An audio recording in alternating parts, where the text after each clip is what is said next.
അയ്യനെ കാണാൻ മല കയറുന്ന തീർത്ഥാടകർക്ക് ആശ്വാസമായി ദേവസ്വം ബോർഡ് 24 മണിക്കൂറും വിതരണം ചെയ്യുന്ന തിളപ്പിച്ച ചുക്കുവെള്ളവും ബിസ്ക്കറ്റും. കുട്ടികളും പ്രായമായവരും ഉൾപ്പെടെയുള്ള ഭക്തർക്ക് പമ്പ മുതൽ സന്നിധാനം വരെ സുലഭമായി ചെറു ചൂടോടെയുള്ള കുടിവെള്ളവും ബിസ്ക്കറ്റും ആവശ്യാനുസരണം നൽകുന്നു.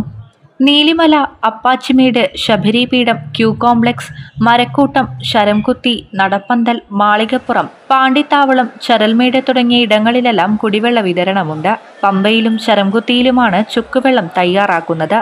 പമ്പയിൽ സാധാരണ പോലെ തിളപ്പിച്ചും ശരംകുത്തിയിൽ ബോയിലർ പ്ലാന്റ് പ്രവർത്തിപ്പിച്ചുമാണ് കുടിവെള്ളം തയ്യാറാക്കുന്നത്. ശരംകുത്തിയിൽ നിന്ന് ശബരിപീഠം, നടപ്പന്തൽ എന്നിവിടങ്ങളിലേക്ക് പൈപ്പിലൂടെയാണ് കുടിവെള്ളം വിതരണത്തിനായി എത്തിക്കുന്നത്. 10 ലക്ഷം ബിസ്ക്കറ്റും ഇതിനോടകം വിതരണം ചെയ്തതായും ആവശ്യത്തിന് ബിസ്ക്കറ്റ് പാക്കറ്റുകൾ കരുതിയിട്ടുണ്ടെന്നും ദേവസ്വം ബോർഡ് അധികൃതർ അറിയിച്ചു. വരിയിൽ നിൽക്കുന്നവരുടെ അടുത്ത് ഇവ കൃത്യമായി എത്തിക്കുന്നുണ്ട്. സന്നിധാനത്ത് കുടിവെള്ള വിതരണത്തിനായി 200-ലധികം ടാപ്പുകളുമുണ്ട്. തീർത്ഥാടകർക്ക് ഇവയിൽ നിന്ന് വെള്ളം ശേഖരിക്കാം. ഇതോടൊപ്പം വലിയ നടപ്പന്തലിൽ വരിയിൽ നിൽക്കുന്നവർക്ക് ബോട്ടിലിൽ കുടിവെള്ള വിതരണം ചെയ്യുന്നുണ്ട്.